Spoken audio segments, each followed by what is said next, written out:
नमस्कार साथियों, आप सभी का स्वागत है प्रेरणा स्टडी पॉइंट पर। साथियों, लेकर आया हूँ आपके लिए एक और नई वीडियो। इस वीडियो में मैं आज आपके साथ डिस्कस करूँगा भारतीय संविधान के संवैधानिक विकास पर।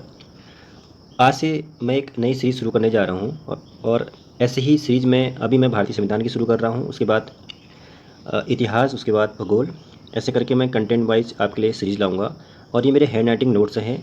आप लोग जब भी वीडियो देखें, साथ में एक नोटबुक और पेन अवश्य रखें और अपने नोट्स भी इसमें मेंटेन करें और समझने का प्रयास करेंगे।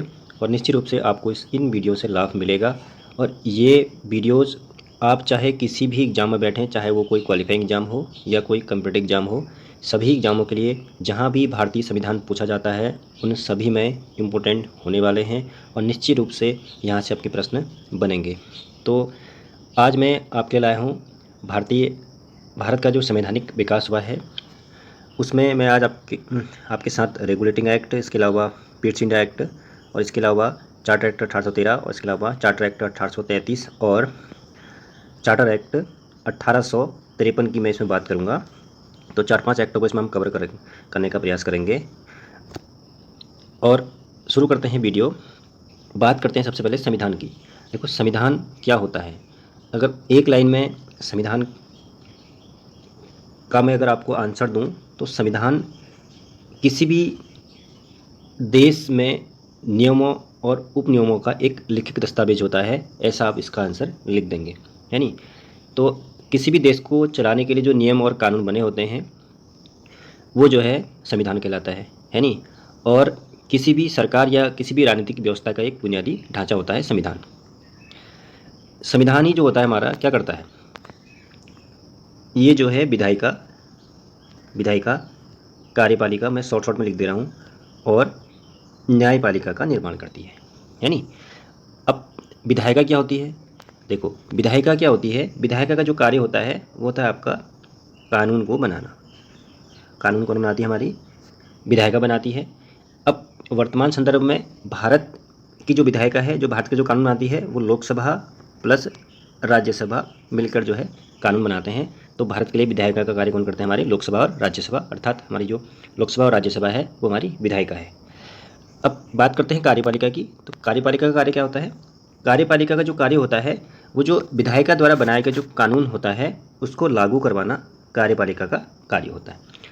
तो अभी वर्तमान संदर्भ में हम सरकार जो हमारी कार्यपालिका कार्य करती है, और साथ साथ में सरकार का एक अभिन्न अंग होता है प्रशासनिक अधिकारी, ये भी हमारा जो है कार्यपालिका का कार्य करते हैं। आगे बढ़ते हैं, देखते हैं न्यायपालिका। न्यायपालिका क्या होती है। न्यायपालिका जो विधायिका द्वारा बनाए गए कानून है उससे संबंधित जो विवाद होते हैं, विवादों का जो समाधान करने के लिए हमारे देश में न्यायपालिका बनी है, यानी अर्थात जो बनाया गया जो कानून है उसका पालन सही से हुआ है नहीं हुआ है, इसकी जांच जो है हमारी न्यायपालिका करती है। तो ये हमारी किसी भी देश की राज व्यवस्था के अभिन्न अंग माने जाते हैं और इसी के अकॉर्डिंग जो है देश चलता है। अब बात करते हैं भारत के संवैधानिक विकास की। संवैधानिक विकास की अगर बात करें तो उसकी शुरुआत कहाँ से होती है। सबसे पहले आपको पता है 31 दिसंबर 1600 को ईस्ट इंडिया कंपनी की स्थापना होती है इंग्लैंड में। उसमें कुछ चंद व्यापारी होते हैं, वो ईस्ट इंडिया कंपनी की स्थापना करते हैं। और उसके बाद होता क्या है, इन्हें जो है उस समय की जो तत्कालीन इंग्लैंड की महारानी थी एलिजाबेथ, उनके द्वारा इन्हें एक शाही चार्टर प्राप्त होता है और उसमें लिखा ही जाता है कि इस ईस्ट इंडिया कंपनी को 15 वर्षों के लिए भारत और दक्षिण पूर्वी एशिया में व्यापार करने की जो है अनुमति मिलती है, अर्थात इसका व्यापारिक एकाधिकार इसको प्राप्त होता है 15 ईयर के लिए। शाही फरमान लेने के बाद कंपनी क्या करती है, वो हमारे दक्षिण पूर्व एशिया की तरफ को आती है और उसके बाद भारत में भी ये प्रवेश करती है। और 1607 ईस्वी में 1607 में सूरत में अपनी एक व्यापारिक कोठी खोलती है। सूरत में व्यापारिक कोठी खोलने के बाद ये आगे जो है वहाँ के जो जैसे जो मुग़ल बादशाह हुए, मुग़ल बादशाहों के बाद जो स्थानीय जो वहाँ के शासक थे उनसे अनुमति ले लेकर जो है ये कई स्थानों पर अपनी व्यापारिक कोठियाँ खोलते हैं। ऐसे इधर करीबन 100 साल तक ये प्रक्रिया चलती रही। उसके बाद 1707 ईस्वी में मुग़ल बादशाह औरंगज़ेब की मृत्यु हो जाती है। इस कहानी को आप अच्छे समझेंगे, क्योंकि अभी ये इतिहास का जो मैं आपको समझा रहा हूँ ये सारा विषय इतिहास का ही है, बट इनका कहीं ना कहीं इन जो हमारे ब्रिटिश गवर्नमेंट द्वारा जो एक्ट आए उनका लिंक है। जब आप इस कहानी को समझेंगे तभी आप समझ पाएंगे कि एक्ट क्यों आए और कैसे करके अंग्रेज़ों ने हमारे भारत पर जो है अधिकार किया। यानी औरंगज़ेब की मृत्यु होती है, तो औरंगज़ेब की मृत्यु होने के बाद होता क्या है, क्योंकि औरंगज़ेब तब तो जो केंद्रीय हमारी शक्ति थी काफ़ी स्ट्रांग थी। उसके बाद होता क्या है, भारत में जो केंद्रीय शक्ति थी, क्योंकि उस समय पे पूरा भारत को जो है कंट्रोल किया हुआ था मुग़ल बादशाहों ने। तो इन औरंगज़ेब की मृत्यु के बाद केंद्र जो उत्तरवर्ती मुग़ल बादशाह थे वो बहुत अयोग्य थे, है नहीं। तो उनके अयोग्यता के कारण क्या हुआ कि केंद्रीय शक्ति हमारी कमज़ोर पड़ गई, और इसका परिणाम ये हुआ कि उस समय कई राज्य भारत के स्वतंत्र हो गए। यानी जैसे उसमें बड़े बड़े राज्य थे, जैसे आपका बंगाल है, बंगाल, इसके अलावा अवध, इसके अलावा हैदराबाद, ठीक है नहीं, शॉर्ट में लिख रहा हूँ मैं, मैसूर, कर्नाटक, और इसके अलावा ट्रावनकोर। तो ऐसे कई राज्य थे जो स्वतंत्र हो चुके थे। अब केंद्रीय शक्ति भी आपकी कमज़ोर पड़ गई है, राज्य भी आपके स्वतंत्र हो गए। स्वतंत्र राज्य होने के साथ साथ ये इनमें आपसी मतभेद भी थे, कोई एकता नहीं थी आपस में। या तो एकता उन राज्यों में भी एकता हो, तब कोई बाहरी शक्ति तो इन पर अटैक कर नहीं सकती है, तो इनमें एकता नहीं थी। और इसी को जो है उस समय कंपनी के गवर्नर जो है वो फॉलो कर रहे थे, इन सारी बातों को फॉलो कर रहे थे कि भारत में जो है एक गड़बड़ी या एक अराजकता का माहौल यहाँ पर पैदा हो रहा है। इसका लाभ ये उठाना चाह रहे थे। तो इन्होंने क्या करा, शुरुआत इसकी होती है बंगाल से। अब बंगाल से शुरुआत कैसे होती है, क्योंकि एक तो बंगाल देखो, बंगाल का उस समय पर बड़ा ही सामरिक महत्व था, क्योंकि बंगाल में उस समय पर वेस्ट बंगाल पूरा, इसके अलावा बांग्लादेश के अलावा उड़ीसा और बिहार, इतना एरिया उसमें बंगाल में आता था। तो क्योंकि औरंगजेब की मृत्यु के बाद बंगाल भी स्वतंत्र हो चुका था, बंगाल स्वतंत्र हुआ, समय समय पर नवाब आए। पहले नवाब यहाँ के मुर्शिद कुली खां थे, मुर्शिद कुली खां, उसके बाद दादाबर्दी खां, ऐसे करके आते गए नवाब। तो एक नवाब आते हैं, उसके बाद सिराजुद्दौला। आपको अगर लिखावट इसमें समझ में नहीं आ रही तो मैं औरली मुँह से बोल भी रहा हूँ तो आप समझ जाइए। सिराजुद्दौला आते हैं। होता क्या है, बंगाल में शुरुआत कैसे होती है अंग्रेज़ हुकूमत की, क्योंकि इन्हें जो है फर्रुखशहर से 1717 ईस्वी में अंग्रेज़ों को एक फरमान मिला था, उसके तहत भी जो है बंगाल, बिहार या उड़ीसा में क्षेत्र में जो है विदाउट टैक्स ये व्यापार कर सकते थे अंग्रेज़, इन्हें एक पत्र प्राप्त हुआ था।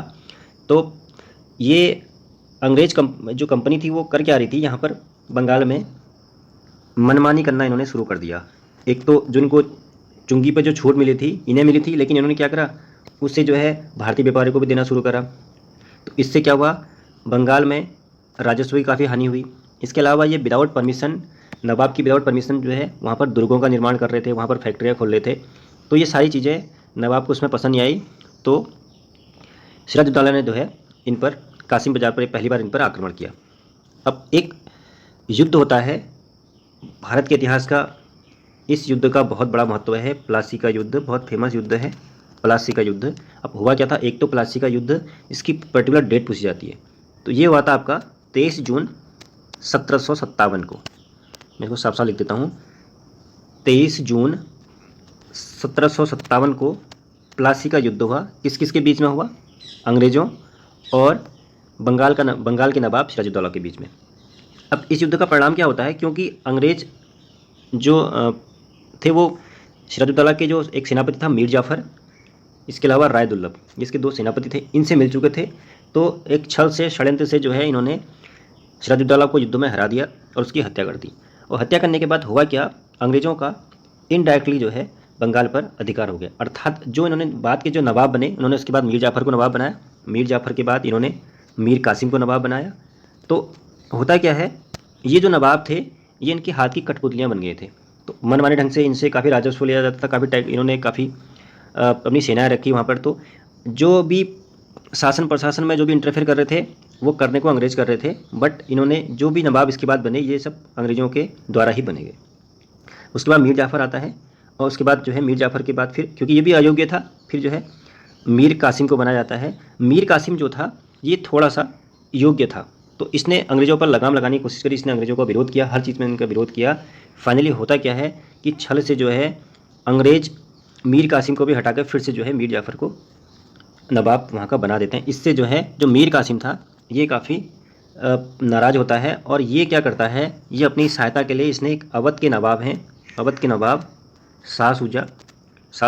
शुजाउद्दौला शुजाउद्दौला, अवध का नवाब शुजाउद्दौला, और साथ में जो है उस समय पर मुग़ल बादशाह थे शाह आलम सेकंड, उनसे ये हेल्प के लिए जाता है। और इन तीनों के अर्थात मीर कासिम, शुजाउद्दौला और शाह आलम, इन तीनों की संयुक्त सेनाओं ने जो है अंग्रेज़ों के साथ युद्ध किया और उसमें अंग्रेज़ सेनापति और युद्ध किया और इतिहास में यह युद्ध कहलाया बक्सर का युद्ध। बक्सर का युद्ध मोस्ट इम्पोर्टेंट है, इसकी भी डेट पूछी जाती है। इसकी डेट है आपकी 22 अक्टूबर 1764। तो बक्सर का युद्ध होता है और यह बंगाल में एक निर्णायक युद्ध होता है। इस युद्ध के बाद अंग्रेज़ों का डायरेक्टली जो है बंगाल में एंट्री हो जाती है।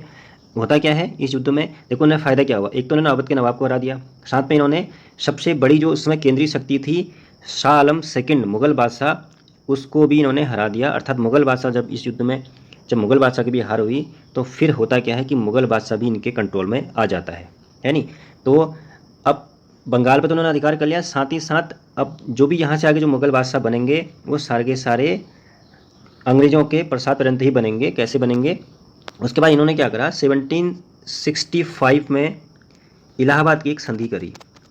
इलाहाबाद की संधि करी, एक संधि, दो संधियाँ होती इलाहाबाद की। फर्स्ट संधि जो है शाह आलम के साथ करी और उसके बाद एक संधि इन्होंने करी आपके अवध के नवाब के साथ। तो इलाहाबाद की दो संधियाँ 1765 में करी, उसके बाद भी कोई रियायतें इन्होंने वहाँ पर भी ले ली, ठीक है नहीं। ये क्योंकि मैं इसको डिटेल में इसलिए नहीं अभी बता पा रहा हूँ आपको, क्योंकि ये इतिहास का विषय है। अभी यहाँ पर हम बात करेंगे एक्टों की, इसलिए मैं आपको डिटेल में केवल आपको मैं कहानी बताने का प्रयास कर रहा हूँ कि कैसे कैसे करके अंग्रेज़ों ने हमारे देश में यहाँ पर एंट्री करी। उसके बाद ये एक्ट आना आखिर क्यों अनिवार्य हो गया, इस बात को मैं समझाने का आपको प्रयास कर रहा हूँ। अब होता क्या है, बंगाल पर अंग्रेज़ों का अधिकार हो गया है और बंगाल के प्रथम खाली गवर्नर, उसमें लॉर्ड क्लाइव को जो है बंगाल का गवर्नर बना दिया जाता है। ये बात है तुम्हारी 1765 ईस्वी की। 1765 ईस्वी से लेकर के 1772 ईस्वी तक ये वहाँ का गवर्नर रहता है। अब होता क्या है, इन सारी चीज़ों को अब क्षेत्रीय अधिकार हो गया, कंपनी का जो है क्षेत्रीय अधिकार भारत में हो चुका है। अब होता क्या है, ये बात ब्रिटिश क्राउन को जो है पता चलती है। ये सारी एक्टिविटीज़ उन्होंने जब देखी वहाँ पे, तो उन्हें लगा कि भैया कंपनी यहाँ से हमने इसको केवल व्यापार करने के लिए भेजा, लेकिन ये भारत में जो है धीरे धीरे करके अपने क्षेत्रीय अधिकार को बना रही है। तो वहाँ से भी ब्रिटिश क्राउन ने, ब्रिटिश गवर्नमेंट ने ये उन्होंने जो है कंपनी के लिए अलग से नियम और उपनियम एक बनाना प्रारंभ किया और वही जो है एक्ट कहलाए। मतलब उसके अकॉर्डिंग जो है अब एक कह ही सकते हैं कि कंपनी पर जो है नियंत्रण करने के लिए एक प्रयास किया, उसको कह सकते हैं। तो उसी के संदर्भ में ये एक्ट समय समय पर अंग्रेज़ गवर्नमेंट ने जारी करे। तो पहला एक्ट आता है रेगुलेटिंग एक्ट। रेगुलेटिंग एक्ट आता है 1773 में, 1773 में। मोस्ट इंपॉर्टेंट एक्ट है रेगुलेटिंग एक्ट, कंपनी का पहला एक्ट है और कहीं ना कहीं भारत में संवैधानिक सूत्रपात होता है इसी एक्ट के तहत ही होता है। तो पहली बात तो सबसे पहले डायरेक्ट सवाल आता है कि रेगुलेटिंग एक्ट कब पारित हुआ, तो कब पारित हुआ, 1773 में यह पारित हुआ। तो इस एक्ट की जो मेन सिफारिशें थी वो मैं आपको बताने का प्रयास करूँगा और अच्छे से इसको समझेंगे। देखो पहला इसमें जो था रेगुलेटिंग एक्ट, जो बंगाल का गवर्नर था उसका पद इन्होंने नया पद सृजित कर दिया, उसको कह दिया बंगाल का गवर्नर जनरल। तो अब बंगाल का जो गवर्नर था बंगाल का क्या कहलाया, गवर्नर जनरल। और वॉरेन हेस्टिंग जो थे वो बंगाल के प्रथम गवर्नर जनरल बने। इस बात को भी आप नोट करेंगे कि प्रथम गवर्नर जनरल कौन थे, वॉरेन हेस्टिंग थे, ठीक है नहीं। उसके अलावा एक इंपॉर्टेंट बात थी कि एक कानून व्यवस्था को भी इन्होंने मेंटेन करने की कोशिश करी, क्योंकि कोई भी वाद विवाद है उसके लिए भी एक कोर्ट होना जरूरी है। तो सबसे इंपॉर्टेंट बात इस एक्ट की ये थी कि इन्होंने एक सुप्रीम कोर्ट की स्थापना का इन्होंने जो है इसमें प्रावधान किया था, यानी सुप्रीम कोर्ट की स्थापना का प्रावधान किया था। और कलकत्ता में सुप्रीम कोर्ट की स्थापना हुई, कब हुई, 1774 में। देखो ये बात एक्ट में की गई थी 1773 में। किस एक्ट के तहत कलकत्ता में सुप्रीम कोर्ट की स्थापना का प्रावधान किया गया था, ऐसा क्वेश्चन आता है तो आपका आंसर होगा रेगुलेटिंग एक्ट के तहत कलकत्ता में सुप्रीम कोर्ट की स्थापना का प्रावधान किया गया था।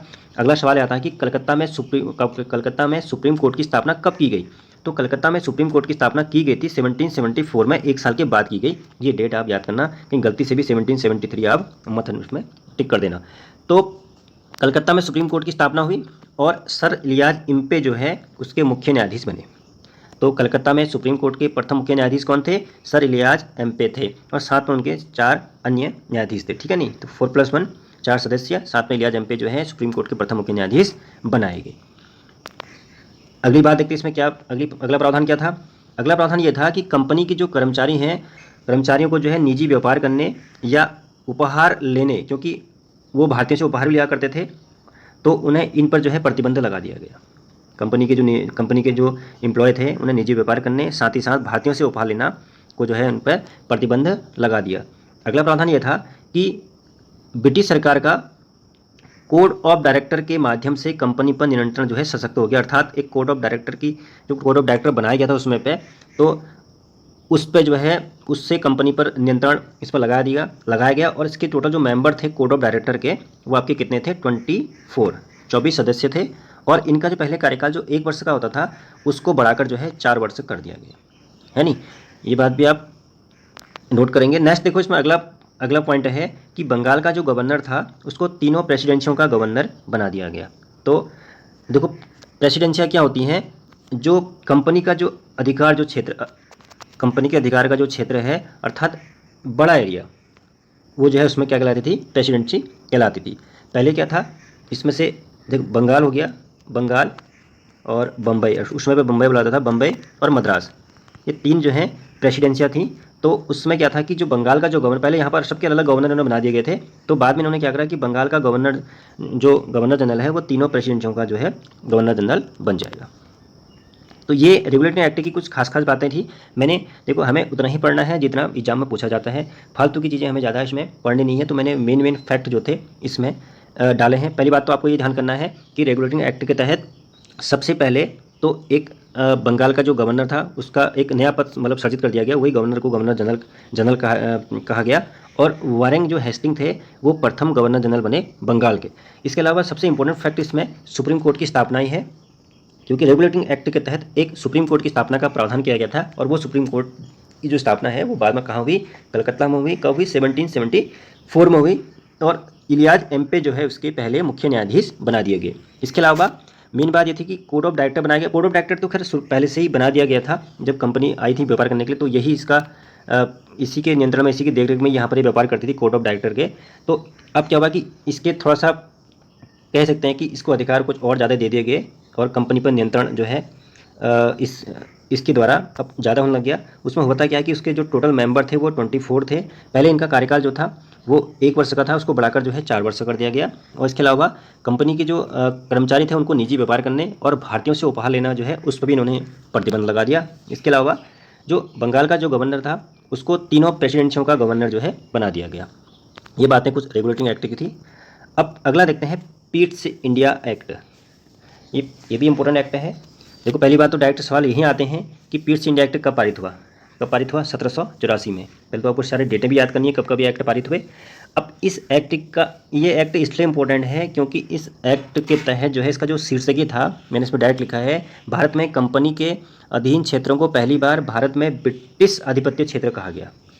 ये इम्पोर्टेंट एक शीर्षक है कि जो कंपनी का जो अभी तक तो जो कंपनी के अधीन क्षेत्र था वो तो कंपनी के अंडर में थे, लेकिन अब उनको ये कह दिया गया था कि जो कंपनी के जो अधीन जो क्षेत्र होंगे वो भारत में ब्रिटिश आधिपत्य का क्षेत्र होगा, पहली बात। उसके अलावा दूसरी इंपॉर्टेंट बात इसमें यह है कि कंपनी की जो आर्थिक और राजनीतिक जो कार्य हैं उनको अलग अलग कर दिया गया। अर्थात अब 2 विभाग बना दिए गए। एक आदमी उनके राजनीतिक मामले देखेगा, क्योंकि उन्होंने अब व्यापार के अलावा उन्होंने भारतीय राजनीति में भी एंट्री कंपनी ने कर दी है, इसीलिए ऐसा करना पड़ा ब्रिटिश संसद को। अब देखो, इसमें इन्होंने क्या करा है, एक तो बीओडी है आपका, बोर्ड ऑफ डायरेक्टर या कोड ऑफ डायरेक्टर, कुछ भी कह लीजिए, उसको बोलते हैं निदेशक मंडल, उनको जो है कंपनी के व्यापारिक मामले दे दिए गए। इसके अलावा इन्होंने एक नया विभाग बनाया, इसको बोलते हैं बोर्ड ऑफ कंट्रोल, इसको बोलते हैं नियंत्रण मंडल, अर्थात निदेशक मंडल और नियंत्रण मंडल, ठीक है नहीं। इसको आप इंग्लिश में ऐसे करके, इंग्लिश में ज़्यादा अच्छा लगता है, बोर्ड ऑफ डायरेक्टर, इसको कंपनी के व्यापारिक मामले दे दिए, जो भी व्यापार वगैरह कंपनी करती है। इसके अलावा बोर्ड ऑफ कंट्रोल, इसको जो है कंपनी के राजनीतिक मामले दे दिए, है नहीं। और इसमें टोटल जो मेंबर थे वो 6 थे। तो आपको ध्यान करना है कि कंपनी के राजनीतिक और आर्थिक मामले किस एक्ट के तहत अलग अलग कर दिए गए, या किस एक्ट का जो है जो शीर्षक था वो आपका भारत में ब्रिटिश अधिपत्य क्षेत्र कहा गया कंपनी के अधीन क्षेत्रों को। ऐसे करके अगर सवाल आपके बनेंगे तो आप इसमें डालेंगे पिट्स इंडिया एक्ट। तो पिट्स इंडिया एक्ट का मेन जो सबसे जो इम्पोर्टेंट बात यह है कि भारत में दोहरी शासन व्यवस्था की इसमें शुरुआत होती है, क्योंकि कंपनी के जो राजनीतिक मामले थे और व्यापारिक मामले अलग अलग कर दिए गए। यही इस एक्ट की सबसे इम्पोर्टेंट बात थी जो मैंने इसमें डाली है। अब बात करते हैं, आगे बढ़ते हैं, आगे देखते हैं चार्टर एक्ट 1813। ये भी इम्पोर्टेंट एक्ट है। मैंने जो मेन एक्ट ले रखे हैं, बीच में एक्ट और भी छोटे मोटे एक्ट आते रहे, उन एक्टों को मैंने इसमें डाला नहीं है। लास्ट में समराइज करके जो भी फैक्ट होंगे वन लाइनर में आपको मैं इसमें फैक्ट करके बता दूंगा फाइनली, और एक्टों से भी कुछ जो बातें मुझे लगेंगी। देखो चार्टर एक्ट क्या हुआ है, पहली बात तो कंपनी के फिर अधिकार को जो है 20 वर्ष के लिए बढ़ा दिया गया चार्टर एक्ट के तहत 1813 में। अब होता क्या है कि कंपनी के इसमें जो व्यापारिक एकाधिकार थे, व्यापारिक की बात कर रहा हूँ, कंपनी के भारत में व्यापारिक एकाधिकार को जो है समाप्त कर दिया गया। लेकिन ध्यान ये देना, कंप्लीट रूप से समाप्त नहीं हुआ है। इसमें जो चाय का व्यापार है वो बरकरार रहा, साथ ही साथ चीन के साथ व्यापार जो है, चीन देश के साथ व्यापार कंपनी का वो आपका बना रहा। यानी कंप्लीट रूप से नहीं हुआ है, कंप्लीट रूप से व्यापारी का एकाधिकार अगले एक्ट में होगा। अभी केवल भारत से जो है एक चाय को छोड़कर बाकी इसकी कंपनी के जो व्यापारिक एकाधिकार थे उनको समाप्त कर दिया गया, बट ये चीन के साथ इनका जो एकाधिकार था वो बना रहा। साथ में एक इम्पोर्टेंट बात यह है कि जो ईसाई मिशनरियाँ थी उनको धर्म प्रचार की इसमें अनुमति दे दी गई थी कि वो जो है अपने ईसाई धर्म का प्रचार प्रसार भारत में कर सकती हैं, ईसाई मिशनरियाँ जो होती हैं। यानी इसके अलावा एक और इसमें अगला जो पॉइंट देखेंगे आप, शिक्षा पर प्रतिवर्ष 1 लाख का खर्च, अर्थात जो भारतीय शिक्षा पर है वो हर साल जो है 1 लाख का खर्च इसमें करने का प्रावधान किया गया था। ठीक है नहीं, तो ये 2-3 बातें इसमें इंपॉर्टेंट थी चार्टर एक्ट 1813 के तहत। अब बात करते हैं चार्टर एक्ट 1833 की। तो चार्टर एक्ट 1833 ये भी इंपॉर्टेंट एक्ट है। इस एक्ट का देखो क्या क्या बातें इसमें होती हैं। पहली बात तो बंगाल का जो देखो सबसे इंपॉर्टेंट मोस्ट इंपॉर्टेंट इसमें फैक्ट ये है कि बंगाल का जो गवर्नर था वो संपूर्ण भारत का गवर्नर कहलाया, है नहीं, अर्थात एक क्या इसमें इंपॉर्टेंट बात निकल के आई, सत्ता का केंद्रीकरण हो गया। अब अभी तक तो बंगाल का गवर्नर हो रहा था, तो अब जो है संपूर्ण भारत का गवर्नर जनरल कहलाया जो बंगाल का गवर्नर था। और उस समय जो है लॉर्ड विलियम बेंटिंक जो थे वो गवर्नर थे बंगाल के पहले, बाद में उनको जो है संपूर्ण भारत का गवर्नर जनरल बना दिया गया। अर्थात भारत के जो प्रथम गवर्नर जनरल थे वो कौन थे, लॉर्ड विलियम बेंटिंक थे, इस बात को ध्यान देना। और अगर बंगाल के प्रथम गवर्नर जनरल की बात करेंगे तो वॉरेन हेस्टिंग थे। ये दोनों चीज़ें आपको ध्यान करनी है। अब उसके बाद देखो इंपॉर्टेंट बात ये है, जो ईस्ट इंडिया कंपनी का जो व्यापारिक एकाधिकार था वो पूर्ण रूप से समाप्त हो गया भाई, इस एक्ट के तहत ही हुआ है। किस एक्ट के तहत कंपनी का संपूर्ण व्यापारिक एकाधिकार समाप्त हो गया, अगर सवाल आएगा तो आप डालेंगे चार्टर एक्ट 1833 में ही समाप्त हुआ है कंप्लीट रूप से। अर्थात कंपनी का सारा कंप्लीटली जो है व्यापारिक एकाधिकार समाप्त हो गया और सभी लोगों के लिए, मतलब कह सकते हैं कंपनी केवल व्यापार, अब कंपनी कोई नहीं, सारे ब्रिटिशर्स जो हैं भारत में व्यापार कर सकते हैं, ऐसी ये बात हुई। ठीक है नहीं, तो कंपनी का व्यापारिक एकाधिकार समाप्त हो गया 1833 के एक्ट के तहत। इसके अलावा अगला फैक्ट देखते हैं, गवर्नर जनरल को पूरे भारत के लिए कानून बनाने का अधिकार दे दिया भाई। जो गवर्नर जनरल थे अर्थात जो लॉर्ड विलियम बेंटिक हुए, उन्हें पूरे भारत के लिए जो है कानून बनाने का अधिकार हुआ। ठीक है नहीं, पहले जो कानून, जो पहले के बने कानून है वो नियामक कानून कहलाते थे, बाद में जो कानून जो गवर्नर जनरल बनाएगा उसे जो है एक्ट कहा जाएगा, अर्थात अधिनियम कहा जाएगा, ऐसा इसमें प्रावधान किया गया। अगला पॉइंट देखते हैं, दास प्रथा जो है गैर कानूनी कर दी गई। किस एक्ट के तहत दास प्रथा को जो है गैर कानूनी कर दिया गया था, किस एक्ट के तहत, 1833 के चार्टर एक्ट के तहत। ठीक है नहीं, बाद में लेकिन गैर कानूनी किया गया था, पूर्ण रूप से समाप्त नहीं किया गया था क्योंकि एक्ट आ गया था, इसमें प्रावधान किया गया था। बाद में लॉर्ड एलनबरो द्वारा, इस फैक्ट को भी आप याद करेंगे, 1843 में जो है दास प्रथा को पूर्ण रूप से भारत में समाप्त कर दिया था। ठीक है, एलनबरो द्वारा किया गया था दास प्रथा को समाप्त, लेकिन इसको गैर कानूनी कब घोषित किया गया था, 1833 के एक्ट के तहत। अगला इसमें पॉइंट देखते हैं, गवर्नर जनरल की परिषद में एक विधि सदस्य की नियुक्ति की गई। जो भी गवर्नर जनरल की जो परिषद थी उसमें एक विधि मेंबर होगा, ऐसा इसमें प्रावधान किया गया था। अगला पॉइंट देखते हैं, देखो भारत में जो कानून का वर्गीकरण करने के लिए एक विधि आयोग की स्थापना की गई थी। विधि आयोग का गठन किया गया, कब किया गया, 1834 में एक विधि आयोग का जो है गठन किया गया था और लॉर्ड मैकाले उसके क्या थे, उसके अध्यक्ष बना दिए गए थे। अर्थात जो भारत में जो भी कानून व्यवस्था है उसका वर्गीकरण करने के लिए ऐसा इसमें किया गया था। अगला पॉइंट देखते हैं, गवर्नर जनरल को राजस्व संबंधी पूर्ण अधिकार मिल गए भैया। ठीक है नहीं, काफ़ी अधिकार इसमें गवर्नर जनरल को दे दिए गए थे और संपूर्ण देश के लिए एक ही बजट बनाने का इसमें प्रावधान भी किया गया था। संपूर्ण देश के लिए एक ही बजट बनाने का प्रावधान इसमें किया गया था, है नहीं। अगला फैक्ट देखते हैं, किसी भी भारतीय को केवल धर्म, जाति, वंश, रंग या जन्म स्थान के आधार पर कोई भेदभाव नहीं किया जाएगा। अर्थात कहीं पर भी जो भी कंपनी क्षेत्रों में जो भी उनके जो अधिकार क्षेत्रों में कोई भी भारतीय कहीं पर अगर कोई कार्य के लिए कोई कंपनी में एज ए एम्प्लॉय के लिए वहाँ पर जाता है तो उसको किसी भी धर्म, जाति या वंश, रंग के आधार पर उसके साथ कोई भी भेदभाव नहीं किया जाएगा। वो इस एक्ट में ऐसा प्रावधान किया गया है। ठीक है नहीं। देखो लॉर्ड विलियम बेंटिक, एक तो उसमें आपको एक फैक्ट, एक और बात बताना चाहूँगा कि जो लॉर्ड विलियम बेंटिक है, उन्होंने जिसमें वो गवर्नर जनरल बने थे, उन्होंने 1829 में भारत से सती प्रथा भी बैंड की थी, है नहीं, सती प्रथा को भी बैंड किया था रूल नंबर 17 के तहत। ठीक है नहीं, नियम नंबर 17 के तहत भारत में सती प्रथा बैंड हुई थी 1829 में लॉर्ड विलियम बेंटिक द्वारा। ये भी फैक्ट आप याद करेंगे। और प्रयास किसका था? राजा राममोहन राय के प्रयासों से ऐसा हुआ था। अगला एक्ट देखते हैं, इस वीडियो का अंतिम एक्ट है 1853 का चार्टर एक्ट। देखो 1853 का जो चार्टर एक्ट है उसको देखते हैं। उसमें देखो क्या था, उसमें मेन बात ये थी कि जो गवर्नर जनरल की जो परिषद थी उसमें जो विधायी कार्य और जो प्रशासनिक कार्य थे उनको भी जो है अलग अलग कर दिया गया। विधायी कार्य और प्रशासनिक कार्यों को भी अलग अलग कर दिया गया।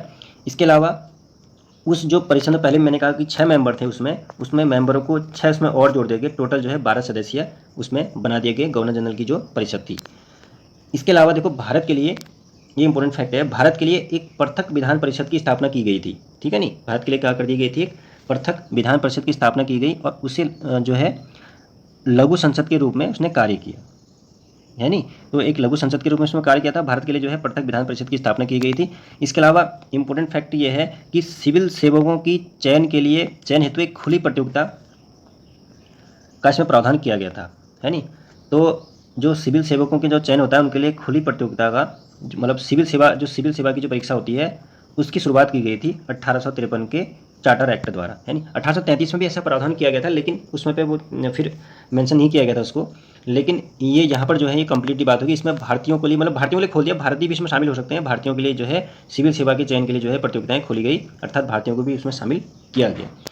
अगला फैक्ट इंपॉर्टेंट फैक्ट है, देखो पहली बार भारतीय केंद्रीय विधान परिषद में स्थानीय प्रतिनिधित्व प्राप्त हुआ। जो क्षेत्रीय प्रतिनिधित्व है, अर्थात क्षेत्रीय प्रतिनिधित्व वो जो है केंद्रीय विधानसभा में दिया गया। जो भारत से कोई क्षेत्रीय प्रतिनिधित्व दिया गया 1853 के एक्ट के तहत, है नहीं। तो क्षेत्रीय प्रतिनिधित्व की बात भी किसमें करती है? 1853 के एक्ट में करती है। सिविल सेवकों के चयन के लिए खुली प्रतियोगिता का प्रावधान किसमें किया गया था? 1853 के एक्ट के तहत। इसके अलावा भारत के लिए एक पृथक विधान परिषद की स्थापना का प्रावधान किसमें किया गया था? ये आपका 1853 के एक्ट के तहत किया गया था। तो इस वीडियो में इतना ही। मैंने आपको 1800 रेगुलेटिंग एक्ट से प्रारंभ किया था, उसके अलावा पिटचिंग एक्ट के कुछ प्रावधान बताए थे। इसके अलावा आपको चार्टर एक्ट 1813, इसके अलावा चार्टर एक्ट 1833 और चार्टर एक्ट 1853, 4-5 एक्टों पर मैंने बात की और जो मेन बिंदु थे इन पर मैंने फोकस किया। आई होप कि आपको वीडियो पसंद आएगी। अपना रिस्पांस मुझे कमेंट बॉक्स पे ज़रूर करिए, ताकि मैं आगे भी आपके लिए वीडियो इससे बढ़िया और कंटेंट मैं आपके लिए लेकर आऊँ। तो इस वीडियो में इतना ही, मिलते हैं नेक्स्ट वीडियो में, तब तक के लिए धन्यवाद।